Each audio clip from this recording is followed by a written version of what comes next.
বিভিন্ন জেলায় বিজয় মিছিল, শহীদদের প্রতি শ্রদ্ধা নিবেদন, জুলাই যোদ্ধাদের প্রতি সংবর্ধনা সহ নানা আয়োজনে পালিত হচ্ছে জুলাই গণঅভ্যুত্থান দিবস। দিবসটি উপলক্ষে কোথাও কোথাও আয়োজন করা হয়েছে আলোচনা সভার। এছাড়া বিভিন্ন এলাকায় জুলাই শহীদ পরিবার এবং যোদ্ধাদের সংবর্ধনা দিচ্ছে জেলা প্রশাসন। সহকর্মীদের তথ্য ও ছবিতে বিস্তারিত।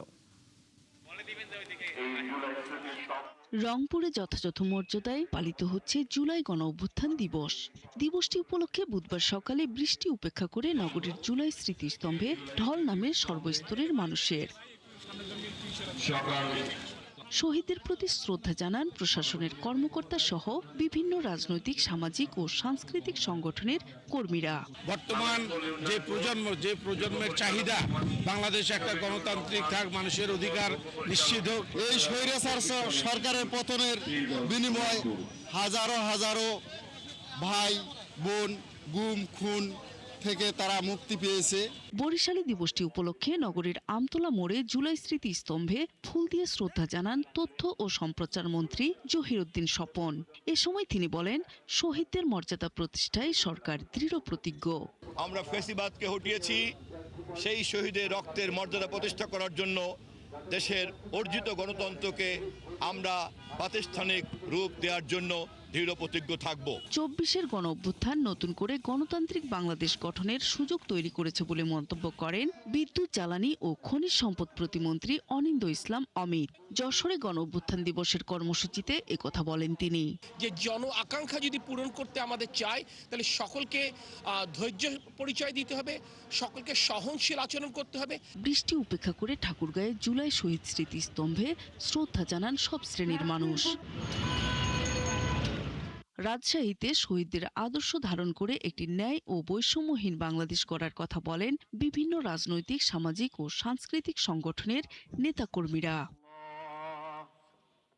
দিবসটি ঘিরে চট্টগ্রামে ভূমি ও পার্বত্য চট্টগ্রাম বিষয়ক প্রতিমন্ত্রী মীর মুহাম্মদ হেলাল উদ্দিন বলেন, আপামর জনসাধারণের জীবনমানের উন্নয়ন, শান্তি শৃঙ্খলা ফেরানো এবং বৈষম্য দূর করতে মানুষ জুলাই বিপ্লব করেছে। নরসিংদীতে শহীদদের প্রতি শ্রদ্ধা জানান সংসদ সদস্য সহ প্রশাসনের কর্মকর্তা ও সব শ্রেণী পেশার মানুষ। মাগুরায় সকালে নবগঙ্গা নদীর তীরে জুলাই স্মৃতিস্তম্ভে ফুল দিয়ে শ্রদ্ধা জানায় বিভিন্ন শিক্ষা প্রতিষ্ঠানের ছাত্রছাত্রী ও জুলাই শহীদ পরিবার সহ প্রশাসনের কর্মকর্তারা। জামালপুরেও যথাযোগ্য মর্যাদায় পালিত হয় জুলাই গণঅভ্যুত্থান দিবস। এছাড়াও সারা দেশের মতো মৌলভীবাজার, সুনামগঞ্জ, পটুয়াখালী, মেহেরপুর, রাজবাড়ী, সাতক্ষীরা ও খাগড়াছড়িতে নানা আয়োজনের মধ্য দিয়ে পালিত হচ্ছে জুলাই গণঅভ্যুত্থান দিবস। নূর তাজমিন নীর, ৭১। জুলাই গণঅভ্যুত্থান দিবস ২০২৬ উদযাপন উপলক্ষে রাজশাহীর আলুপট্টির মোড়ে সমাবেশের আয়োজন করেছে বিএনপি। ফ্যাসিবাদের পতন ও ছাত্র জনতার বিজয় নিয়ে এই সমাবেশে আসছেন নেতাকর্মীরা। সেখান থেকে আমাদের সাথে যুক্ত হচ্ছেন রাশিদুল হক রুশো।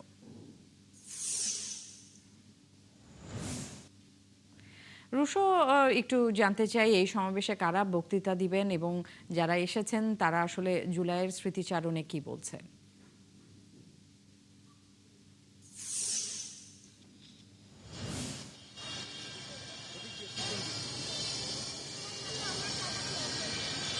ন্যান্সি, কিছুক্ষণের মধ্যেই রাজশাহীর যে বিএনপি সমাবেশ জুলাই গণ অভ্যুত্থান দিবস উপলক্ষে সেই সমাবেশ শুরু হবে এবং এখানে প্রধান অতিথি হিসেবে বক্তব্য রাখবেন ভূমিমন্ত্রী মিজানুর রহমান মিনু।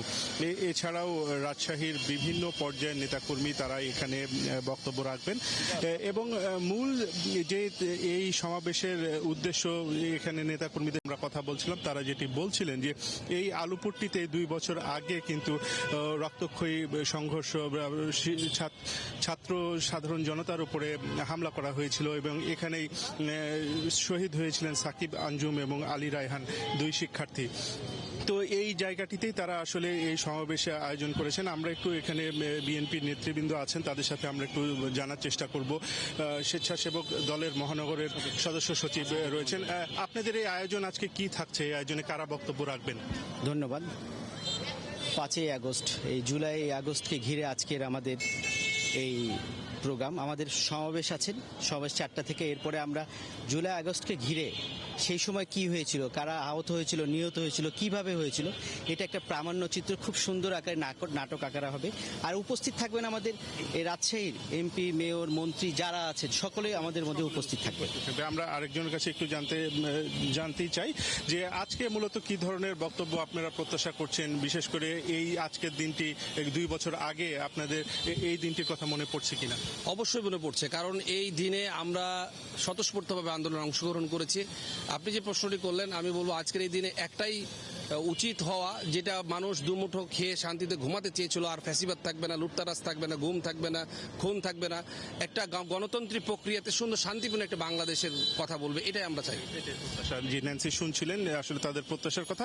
আমি একটু এই পাশটিতে দেখাতে চাই, এখানে আসলে জুলাই গণ অভ্যুত্থানের সময়কার কিছু মুরাল, সেই সময়কার ঘটনা তুলে ধরে এখানে কিছু মুরাল এখানে স্থাপন করা হয়েছে এবং এটি প্রতীকী একটি আন্দোলন বা প্রতিবাদের ভাষা বা সেই সময়টিকে একটু ধারণ করার চেষ্টা করা হয়েছে। এখানে আমরা দেখতে পাচ্ছি যে সেই গণ আন্দোলনের সময় মিছিল, এখানে পানি হাতে মীর মুগ্ধের একটি মুরাল এবং এই যে রিকশায় যে ছবিটি সারা দেশবাসীকে নাড়া দিয়েছিল, যে রিকশায় করে শিক্ষার্থীর মরদেহ বহনের যে চিত্রটি, সেটিও কিন্তু এখানে ফুটিয়ে তোলা হয়েছে।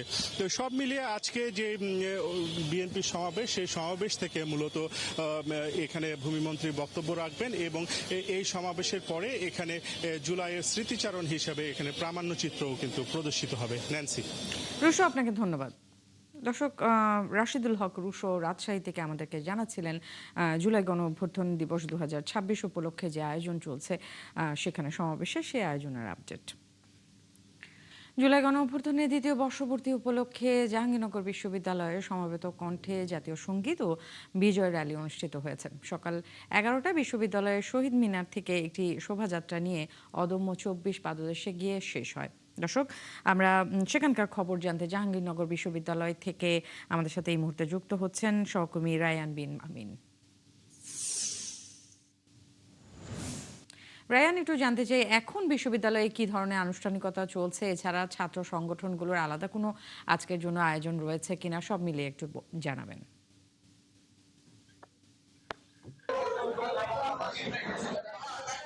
ন্যান্সি, বিশ্ববিদ্যালয় প্রশাসন বা জাকসু সম্মিলিত যে আয়োজন ছিল সেটা সকালে শেষ হয়ে গিয়েছে, আর রাতের বেলা উন্নত মানের খাবার পরিবেশন হলগুলোতে যেটাকে বলা হয় ফিস্ট পরিবেশন করা হবে। আর এই মুহূর্তে বিশ্ববিদ্যালয়ে আসলে 2 জন শিক্ষার্থীকে ধরে নিয়ে আসা হয়েছে শেরে বাংলা হল থেকে। জঙ্গি, অর্থাৎ জুলাই যারা যুদ্ধ করেছে, মানে জুলাই যারা অংশগ্রহণ করেছিল তাদেরকে জঙ্গি বলে আখ্যায়িত করার কারণে বিশ্ববিদ্যালয়ের প্রত্নতত্ত্ব বিভাগের 54 ব্যাচের এক শিক্ষার্থীকে প্রথমে ধরে নিয়ে আসা হয় হল থেকে, হল সংসদের দিকে। এখন যে প্রক্টর অফিসে এনে আটকে রাখা হয়েছে এবং পরবর্তীতে 52 ব্যাচের আরো একজন শিক্ষার্থীকে ধরে নিয়ে আসা হয়। যে জুলাই যারা আন্দোলনে অংশ নিয়েছিল তাদেরকে আওয়ামী লীগ বা জামাত শিবির বা বিএনপি ছাত্রদল তারা আন্দোলনকারীদের মেরেছে, গুলি করেছে, এরকম একটা কথা বলার কারণে। তো এই মুহূর্তে আসলে বিশ্ববিদ্যালয়ের এই জায়গাটা আসলে উত্তপ্ত পরিস্থিতি বিরাজ করছে। এখনো পর্যন্ত প্রক্টর আসেনি, তবে প্রক্টরিয়াল টিমের বাকি সদস্যরা এখানে উপস্থিত হয়েছে এবং তারা আসলে থানা থেকে পুলিশ হয়েছে। যতটুকু আমরা জানতে পেরেছি 54 ব্যাচের যে শিক্ষার্থী যিনি সরাসরি জঙ্গি বলে আখ্যায়িত করেছেন জুলাই যোদ্ধাদের, তাকে পুলিশে দেওয়া হবে এবং নিয়মিত যে মামলার যে প্রক্রিয়া সে মামলা দেওয়া হবে। পাশাপাশি 52 ব্যাচের যে শিক্ষার্থী তাকে হয়তো আলোচনার মাধ্যমে বা মুচলেখা দিয়ে হয়তো ছেড়ে দেওয়া হতে পারে। তো বর্তমানে বিশ্ববিদ্যালয়ের যে পরিস্থিতি, সেই পরিস্থিতি বলা যায় এখন পর্যন্ত একটু উত্তপ্ত আছে এবং এখানে প্রায় অনেক শিক্ষার্থী ভিড় করে আছেন এবং এই পরিস্থিতি একটু পর পুলিশে নিয়ে যাওয়া হবে। পুলিশে নিয়ে যাওয়ার পর যে শিক্ষার্থীদের পক্ষ থেকে যে দাবি জানানো হচ্ছে যে মামলা করা হবে, যিনি জঙ্গি বলে আখ্যায়িত করেছে, সেটা না হওয়া পর্যন্ত এই জায়গাটা ছাড়। আমার কাছে আজকে 5 আগস্টের সবশেষ পরিস্থিতি। ন্যান্সি। রায়ান, আপনাকে ধন্যবাদ। দর্শক, রায়ান বিন আমিন আমাদেরকে জাহাঙ্গীরনগর বিশ্ববিদ্যালয়ের এখনকার যে পরিস্থিতি সেটা তিনি আমাদেরকে জানাচ্ছিলেন এবং একই সাথে জুলাই গণ অভ্যুত্থানের দ্বিতীয় বর্ষপূর্তি উপলক্ষে জাহাঙ্গীরনগর বিশ্ববিদ্যালয়ের যে আয়োজন তারও আপডেট জানাচ্ছিলেন। এদিকে জুলাই গণ অভ্যুত্থানের দ্বিতীয় বর্ষপূর্তি উপলক্ষে চট্টগ্রাম বিশ্ববিদ্যালয়ে কেন্দ্রীয় ছাত্র সংসদ চাকসুর উদ্যোগে চলছে 2 দিনের জাগ্রত জুলাই কালচারাল ফেস্ট। শেষ দিনে সকালে বের হয় বর্ণাঢ্য বিজয় র্যালি। শেষ পর্বে রয়েছে সাংস্কৃতিক অনুষ্ঠান। সেখানকার খবর জানাতে চট্টগ্রাম বিশ্ববিদ্যালয় থেকে আমাদের সাথে যুক্ত হচ্ছেন সহকর্মী মাহফুজ শুভ্র। শুভ্র, এখন একটু জানতে চাই যে এখন বিকেল নাগাদ আসলে বিশ্ববিদ্যালয়ের কি আনুষ্ঠানিকতা রয়েছে, এছাড়া চট্টগ্রামের কোথায় কোনো ধরনের কর্মসূচি জুলাই গণঅভ্যুত্থান উপলক্ষে আছে কিনা সেটাও একটু জানাবেন।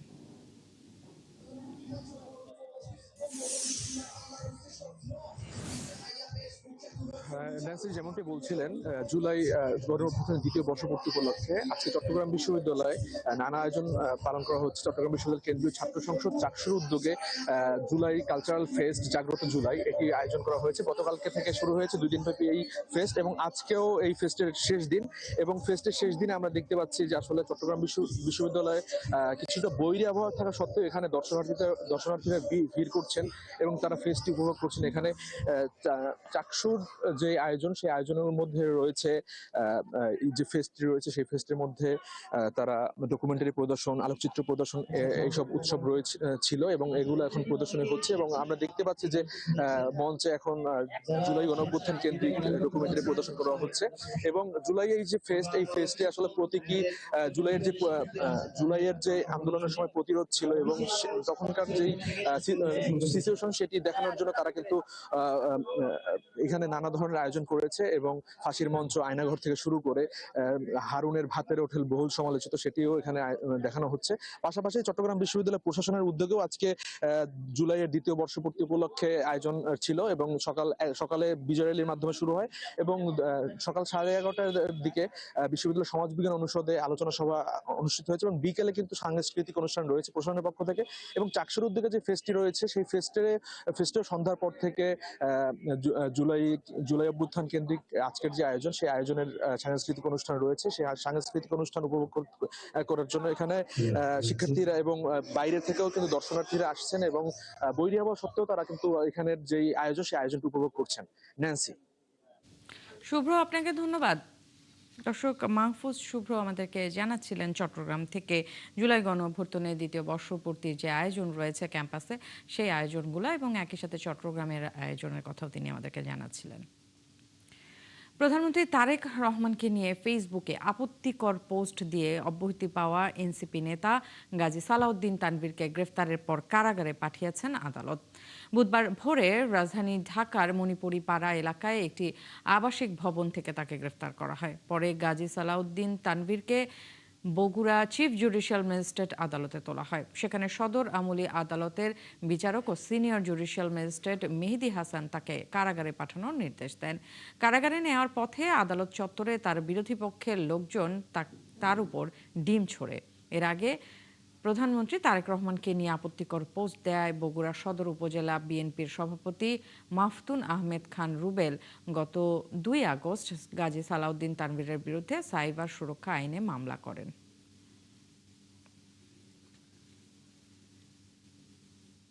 বুধবার সন্ধ্যায় মহেশখালী এলএনজি টার্মিনাল থেকে অন্তত 250 মিলিয়ন ঘনফুট গ্যাস সরবরাহ বাড়বে। এ তথ্য জানিয়েছেন কর্ণফুলী গ্যাস ডিস্ট্রিবিউশন কোম্পানি লিমিটেডের ব্যবস্থাপনা পরিচালক প্রকৌশলী মোহাম্মদ সালাউদ্দিন। এতে সারা দেশের গ্যাস সংকট কিছুটা দূর হবে বলে আশা করা হচ্ছে। বুধবার সকালে চট্টগ্রামের নিউ মার্কেট এলাকায় জুলাই স্মৃতি স্তম্ভে শ্রদ্ধা শেষে সাংবাদিকদের তিনি কথা জানান। তিনি আরও বলেন, মহেশখালী টার্মিনালে যান্ত্রিক ত্রুটির কারণে বন্ধ হয়েছিল। এতে জাতীয় গ্রিডে গ্যাস সরবরাহ অর্ধেকে নেমে আসে। এরই মধ্যে এর একটি ব্রয়লার মেরামত করা হয়েছে। বাকি ব্রয়লারটি ঠিক করতে আরও 2-1 দিন সময় লাগবে বলে জানান তিনি।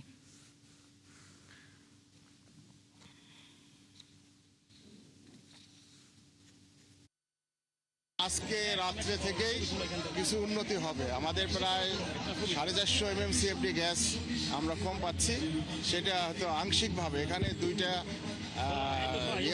বয়লার ছিল, তার মধ্যে একটা বয়লার হয়তো বা চালু হয়ে যাবে আজকে থেকেই, সন্ধ্যা রাত্রে থেকেই। পরবর্তীতে বাকি অংশ পরবর্তীতে হবে। গ্যাস সংকট দূর হওয়ার সুখবর জানিয়েছেন কর্ণফুলী গ্যাস ডিস্ট্রিবিউশন কোম্পানি লিমিটেডের ব্যবস্থাপনা পরিচালক। সেখানকার বিস্তারিত জানাতে আমাদের সাথে এই মুহূর্তে যুক্ত হচ্ছেন সহকর্মী প্রণবেশ চক্রবর্তী। প্রণবেশ, একটু জানতে চাই, আমরা যেমনটা বলছিলাম মহেশখালী এলএনজি টার্মিনাল থেকে অন্তত 250 মিলিয়ন ঘনফুট গ্যাস সরবরাহ বাড়বে। সেইটা বাড়লে আসলে সারা দেশের গ্যাস সংকট কিছুটা কি দূর হবে কিনা, এ নিয়ে আসলে কি বলছে সংশ্লিষ্ট কর্মকর্তারা?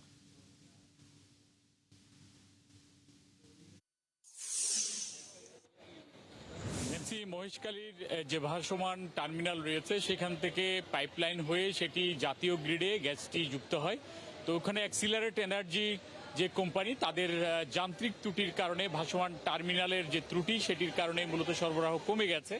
তো আজকে এখানকার যে Karnaphuli gas distribution company limited রয়েছে তার ম্যানেজিং ডিরেক্টর প্রকৌশলী মোহাম্মদ সালাউদ্দিন তিনি আমাদেরকে জানিয়েছেন সন্ধ্যার পর থেকেই 200 থেকে 250 মিলিয়ন ঘনফুট গ্যাস সরবরাহ বাড়বে, কারণ এরই মধ্যে দেশি বিদেশি প্রকৌশলী যারা তারা কাজ করছেন এবং টার্মিনালের একটি বয়লারের কাজ তারা শেষ করতে পেরেছেন, এই কারণে এই সরবরাহটি বাড়বে বলে তিনি জানিয়েছেন।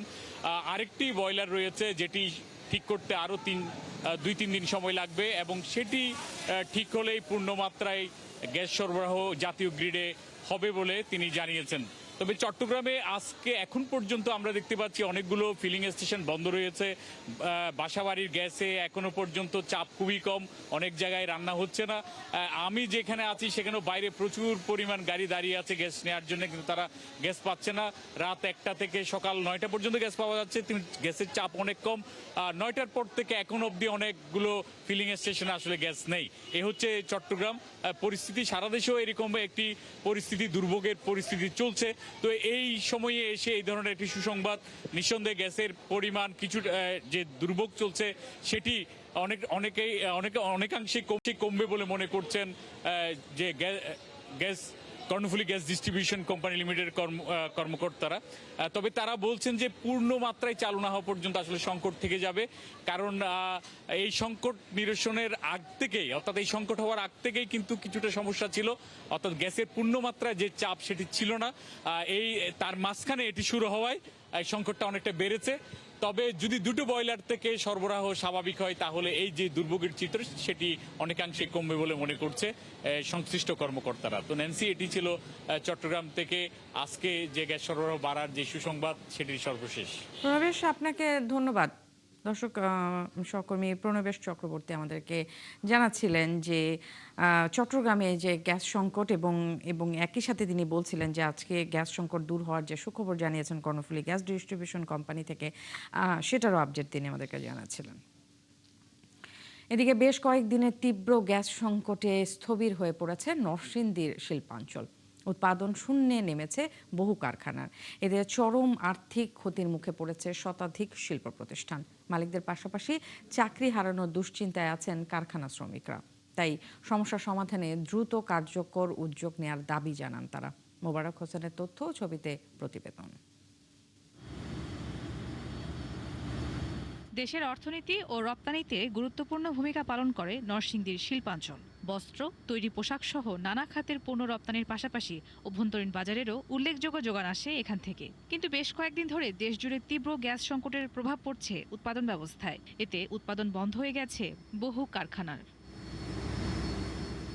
নরসিংদীতে দৈনিক গ্যাসের চাহিদা 75 মিলিয়ন ঘনফুট, বিপরীতে সরবরাহ হচ্ছে মাত্র 40 মিলিয়ন ঘনফুট। এর সাথে রয়েছে তীব্র বিদ্যুৎ সংকটও। সব মিলিয়ে শিল্প উৎপাদনে ধস নামার পাশাপাশি চরমভাবে ব্যাহত হচ্ছে স্বাভাবিক জীবনযাত্রা। বন্ধ একবার টোটালে মাঝে মাঝে ঘন্টাখানে আসলে তো মনে চালু করতে করতে আবার জায়গা গ্যাস নাই 15 দিন ধরে, আজকে করে টোটালি রাত্রে থেকে তো সব বন্ধ, মেশিন বন্ধ থাকে, ওয়ার্কারের সমস্যা হয়, এখানে আমাদের বেতন নিতেও সমস্যা হয়ে যাবে। এরই মধ্যে উৎপাদন শূন্যে নামায় ক্ষতির মুখে উদ্যোক্তারা। এমন অবস্থায় কারখানা চালু রাখলে ক্ষতি হবে কয়েক গুণ, তাই বন্ধ রাখতে বাধ্য হচ্ছেন তারা। গ্যাস সরবরাহ স্বাভাবিক হলে ফের উৎপাদনে যাওয়ার আশা তাদের। পার ডে আমাদের ক্ষতি 1.5-2 লাখ টাকা ক্ষতি আমাদের। আমরা চাই এটা যেন চালু হয় এবং আমাদের শ্রমিক ভাইরা যেন কাজ করতে পারে। যেখানে গ্যাস প্রেসার থাকে 20-25, সেখানে গ্যাস প্রেসার আছে মাত্র 2-3। এই কারণে মেশিন সবসময় বন্ধ থাকতেছে। জেনারেটরগুলো চালাই 15 PSI তে, সেইখানে আমরা পাচ্ছি এখন ইনে 30-এর জায়গায় 3 এবং আউটে আসতে সেটা 1.5 PSI, যেখানে থাকা উচিত 15 PSI। মহেশখালীর ক্ষতিগ্রস্ত ভাসমান এলএনজি টার্মিনাল দ্রুত মেরামত হলে সমস্যা সমাধান হওয়ার আশা এই কর্মকর্তার। মহেশখালীতে আমাদের যে এলএনজি টার্মিনাল আছে, ওখানে একটা টার্মিনাল যান্ত্রিক ত্রুটির কারণে বন্ধ থাকায় আমাদের বিদেশের গ্যাস সাপ্লাই প্রায় 450 থেকে 500 মিলিয়ন MMCFD কমে যাওয়ার ফলে আমরা তীব্র গ্যাস সংকটে বর্তমানে আছি। গ্যাস সংকট নিরসন হলে শিগগিরই সচল হবে কারখানার চাকা, এমন আশা সংশ্লিষ্টদের। নুজহাত রাহনুমা, ৭১। ঠাকুরগাঁয়ে চলতি আমন মৌসুমে দেখা দিয়েছে সার সংকট। কৃষকরা অভিযোগ করেন জেলার বাইরে সার পাচারের কারণে মূলত এই সংকট। তারা আরও জানান সরকারি ডিলার পয়েন্টে ঘন্টার পর ঘন্টা অপেক্ষা করেও সার পাচ্ছে না তারা। যদিও কৃষি সম্প্রসারণ অধিদপ্তর জানিয়েছে জেলায় সারের কোনো ঘাটতি থাকার কথা নয়। তানভীর হাসান তানুর তথ্য ও জাহিদ হাসান মিলোর ছবিতে প্রতিবেদন। এখন মূলত আমন চাষের মৌসুম। চাষাবাদের এই গুরুত্বপূর্ণ সময়ে সরকারি ডিলার পয়েন্টে সার না পেয়ে ভোগান্তিতে পড়েছেন ঠাকুরগাঁওয়ের কৃষকরা। অনেকের অভিযোগ সরকারি ডিলার পয়েন্টে সার পাওয়া না গেলেও খোলা বাজারে বেশি দামে বিক্রি হচ্ছে সেই সার। তবে এই বিক্রির সময় দেয়া হচ্ছে না কোনো রসিদ। সার যখন ডিলারের মাধ্যমে ডিলারের কাছে আসে পৌঁছায়, ডিলার সারটা পাচার করে দেয়, সারটা কৃষকের কাছে আসে পৌঁছায় না। সার কিনতে আসলে দোকানে ডিলারে যে কোনো দোকানে সার পাওয়া যায় না ঠিক মতো। সরকারি রেটে যে দাম, ওই দামে তো আমরা সার পাই না, দাম বেশি চায়। কৃষকরা আরও জানান অন্য জেলায় পাচার হয়ে যাচ্ছে তাদের জন্য বরাদ্দের সার। সম্প্রতি একটি ট্রাক ও গুদাম থেকে 300 বস্তা সার জব্দ করা হয়, কিন্তু এর মূল হোতারা এখনো ধরা পড়েনি। সার লাগবে 4 বস্তা করে, 3 4 12 বস্তা, সার দেয় আমাকে 1 বস্তা করে, 3 বস্তা। এই জন্য ওয়ানদান পদ্ধতি 9 না থাকে দোয়ান বেহে দামে কিনে নিয়ে গৃহস্থী করা লাগে। 2-3 দিন ধরে খুঁজতে যে সার পাই না। সার গেল কোথায়, এখন 5 তারিখের পর সার হবে। 5 তারিখে আমরা সময় অপেক্ষা করে থাকবো।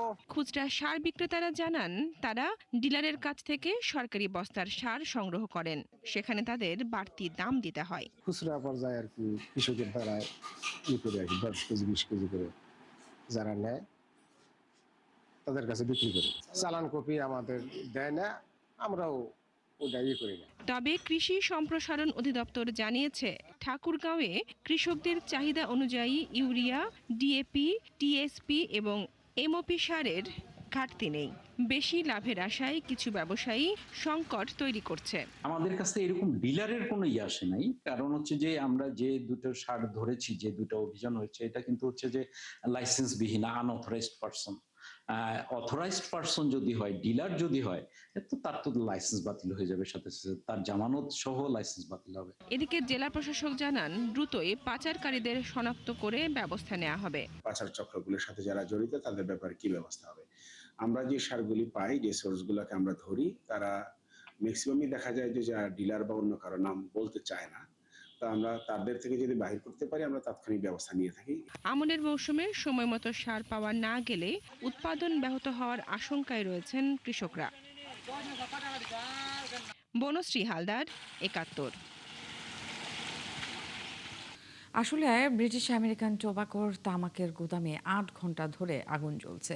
ফায়ার সার্ভিস জানায় সকাল 8টার দিকে নলাম এলাকায় ওই গোডাউনে আগুন ধরে যায়। পরে জিরাবো ফায়ার সার্ভিসের 3টি ইউনিট আগুন নিয়ন্ত্রণ শুরু করে।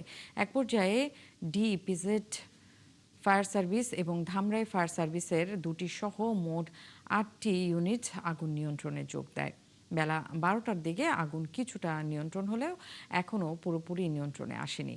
ফায়ার সার্ভিসের কর্মকর্তারা আরও জানান গুদামে বহু তামাক এবং কেমিক্যাল জাতীয় পদার্থ থাকার কারণে আগুন পুরোপুরি নিয়ন্ত্রণে আসতে দেরি হবে। তবে এই ঘটনায় এখনও কোনো হতাহতের তথ্য পাওয়া যায়নি।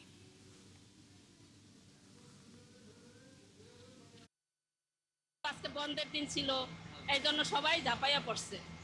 মানে ওই পাশটা নিয়ন্ত্রণ আছে, কিন্তু পিছন সাইডটা এখনো আগুন আছে। ম্যাটেরিয়াল তো পুরোটাই ভর্তি ছিল, এটা ব্রিটিশ আমেরিকান টোবাকো বলতে পারবে, কারণ ওরা তো আমাদের কাছে ভাড়া নেয়। 2004 সাল থেকে তাদের সাথে আমার এ পর্যন্ত আমরা প্রায় কয়েক ঘন্টা চেষ্টা করে 12টার দিকে আমরা আগুন নিয়ন্ত্রণ দিতে সক্ষম হই। এখন বর্তমানে ভিতরে আগুন আছে, তবে আগুন আর বাহিরে ছড়ার সম্ভাবনা নেই। ভিতরে পর্যাপ্ত দাহ্যবস্তু আছে, আগুন নির্বাপন দিতে অনেক সময় লাগে।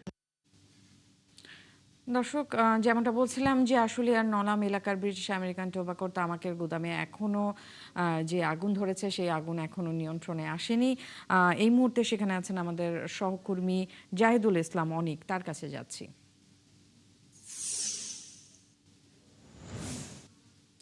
অনেক এখন পর্যন্ত আগুন নিয়ন্ত্রণের কি অবস্থা একটু জানাবেন? কতক্ষণে নিয়ন্ত্রণে আসতে পারে সে বিষয়ে ফায়ার সার্ভিস কি বলছে একটু জানতে চাই।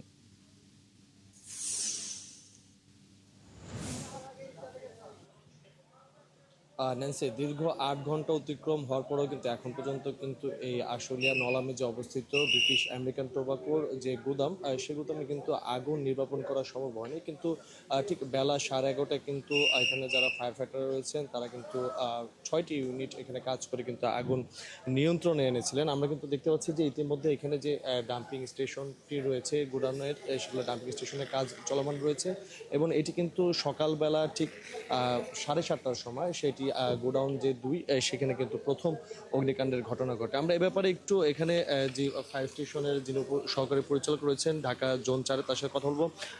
কতক্ষণ লাগতে পারে সময়? হতাহতের কোনো ঘটনা আছে কিনা, কি মনে করছেন? না, আলহামদুলিল্লাহ এখানে কোনো হতাহতের ঘটনা নেই। তবে ওই যে ট্রেকগুলি ভেঙে গ্যাংওয়েগুলো বন্ধ হয়ে গেছে, যার ফলে আমরা ভিতরে যেতে পারতেছি না। এই জন্য ভিতরে আগুন আছে। আর ওই ট্রেকগুলো থেকে মালামালগুলা আনলোড করতে হবে।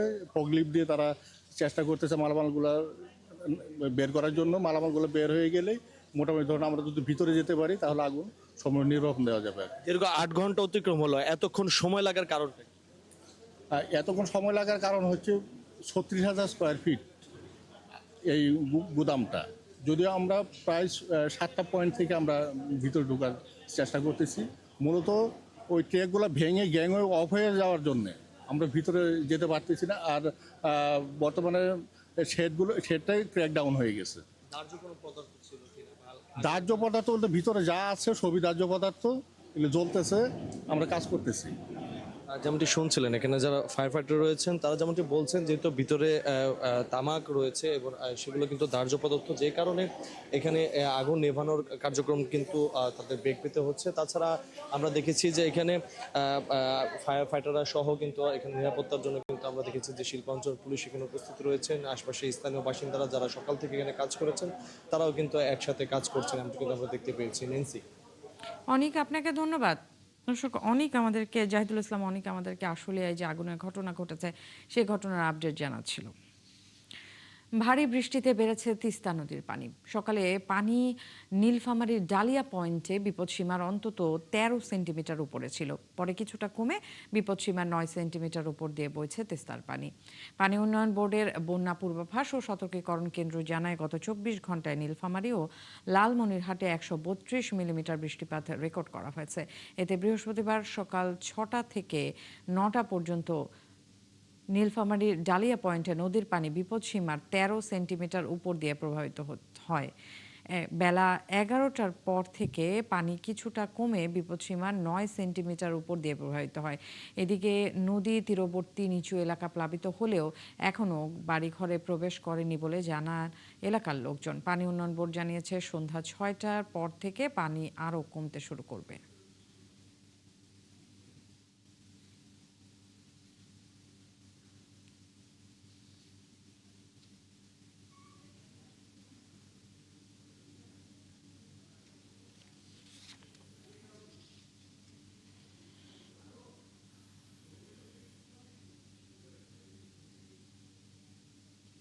দর্শক, ভারী বৃষ্টিপাতে তিস্তা নদীর পানি বৃদ্ধি ও সেখানকার সবশেষ পরিস্থিতির খবর জানাতে নীলফামারী থেকে এই মুহূর্তে যুক্ত হচ্ছেন সহকর্মী বিজয় কাজল।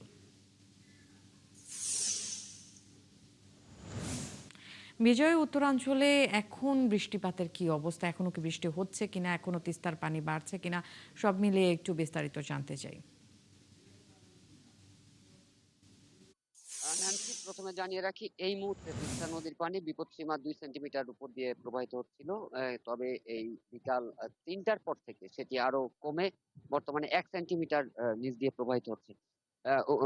1 সেন্টিমিটার উপর দিয়ে প্রবাহিত হচ্ছে, যেটি হচ্ছে যে আপনার যে তিস্তার যে উজান, সেইখানে কিন্তু আপনার যে ভারত অংশে সেখানে কিন্তু আপনার বৃষ্টিপাত বা উজানের ঢল না আসার কারণেও কিন্তু আপনার এই যে আমাদের তিস্তার যে অববাহিকায় রয়েছে সেই অববাহিকায় গত 24 ঘন্টায় 132 মিলিমিটার আপনার বৃষ্টিপাত হয়েছে, যার কারণে কিন্তু আপনার তিস্তা নদীর পানি গতকালকে রাত থেকে সেটি বৃদ্ধি পায়, যেটি আজকে সকাল 6টায় এবং সকাল 9টায় সেটি 13 সেন্টিমিটার উপর দিয়ে প্রবাহিত হচ্ছিল। তারপর থেকেই আপনার নদীর পানি কমতে থাকে, যা বর্তমানে এখন 1 সেন্টিমিটার উপর দিয়ে প্রবাহিত হচ্ছে। এদিকে আমরা পানি উন্নয়ন বোর্ডের সাথে কথা বলেছি, তারা যেটি জানিয়েছে যে এই মুহূর্তে নদীর পানি সকাল থেকে যেহেতু আপনার 9টা পর্যন্ত বৃদ্ধি ছিল, তবে এখন পানি কমছে। তবে আরো সন্ধ্যা 6টার মধ্যে সেটি একেবারে স্বাভাবিক অবস্থায় ফিরে আসবে। তা এর মধ্যে তাদের আগামী ২৪ ঘন্টায় তেমন কোনো বৃষ্টিপাত হওয়ার সম্ভাবনা নেই বলে তারা জানিয়েছে।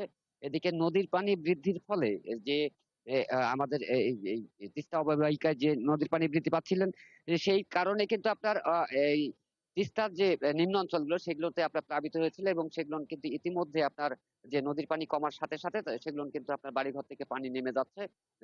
স্বাভাবিক পরিস্থিতি এই বর্তমানে অবস্থায় রয়েছে। ন্যান্সি। বিজয়, আপনাকে ধন্যবাদ। দর্শক, বিজয় কাজল আমাদেরকে জানাচ্ছিলেন নীলফামারী থেকে যে ভারী বৃষ্টিপাতের কারণে তিস্তা নদীর পানি বৃদ্ধি পেয়েছে সেই খবরাখবর। ময়মনসিংহে পুরনো ব্রহ্মপুত্র নদের ভাঙনে নিশ্চিহ্ন হয়ে যাচ্ছে গ্রামের পর গ্রাম। বসতভিটা, ঘরবাড়ি ও ফসলি জমি হারিয়ে নিঃস্ব হয়েছেন অবস্থা সম্পন্ন বহু পরিবার। এলাকাবাসীর অভিযোগ, ভাঙন ঠেকাতে নানা মহলে দাবি জানিয়েও সমাধান হয়নি। তবে এলাকার সংসদ সদস্য ও পানি উন্নয়ন বোর্ডের কর্মকর্তারা ভাঙন রোধে স্থায়ী বাঁধ নির্মাণের আশ্বাস দিয়েছেন। বাবুল হোসেনের তথ্য ও ছবিতে প্রতিবেদন।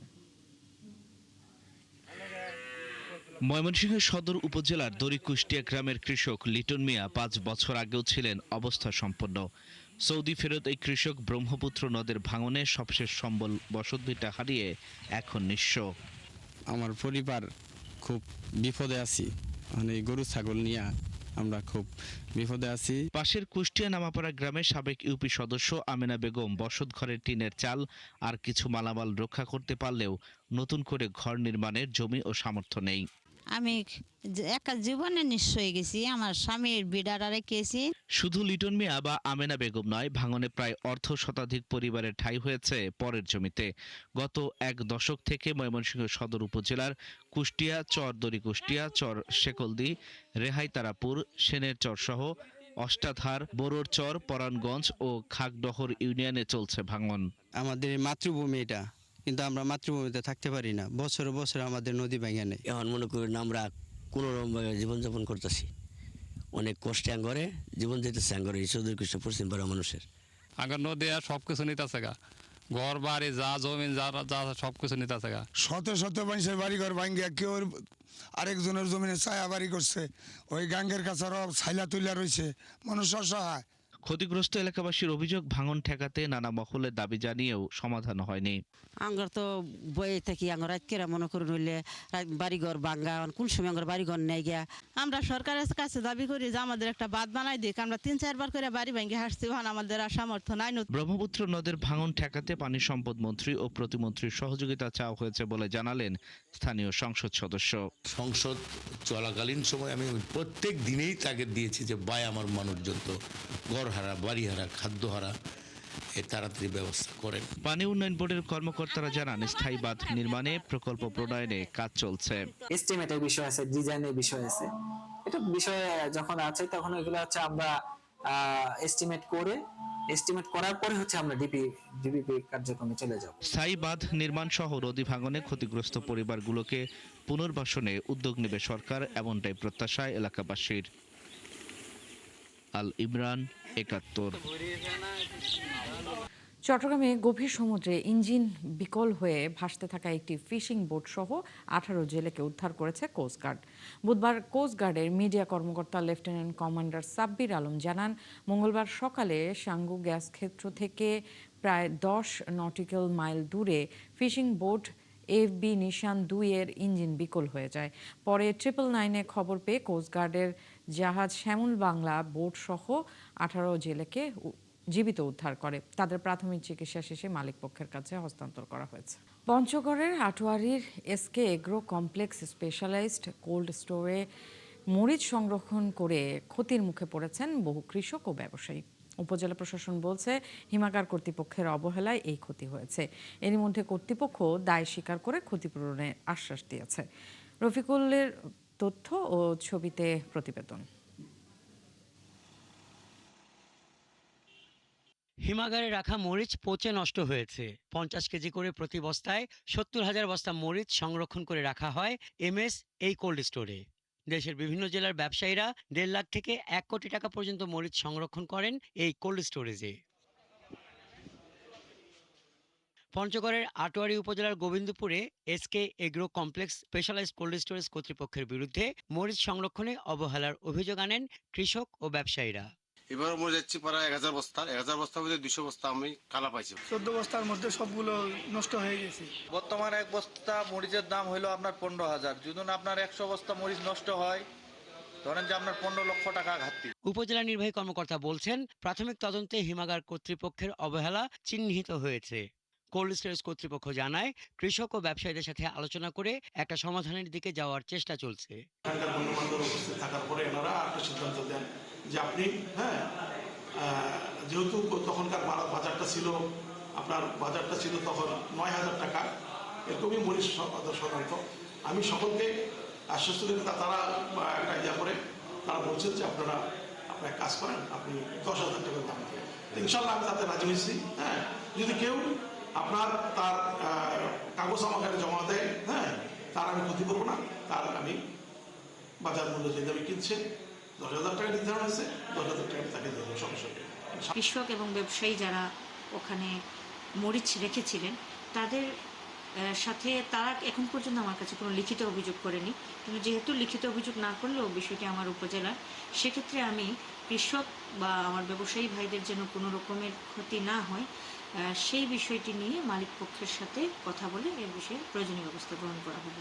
হিমাগারে একজন ব্যক্তি 50 কেজি করে বস্তায় 15 থেকে 1000 বস্তা মরিচ সংরক্ষণ করে রেখেছেন। প্রতি বস্তা মরিচের বর্তমান বাজার মূল্য 15,000 টাকা। হাসান আহমেদ, 71।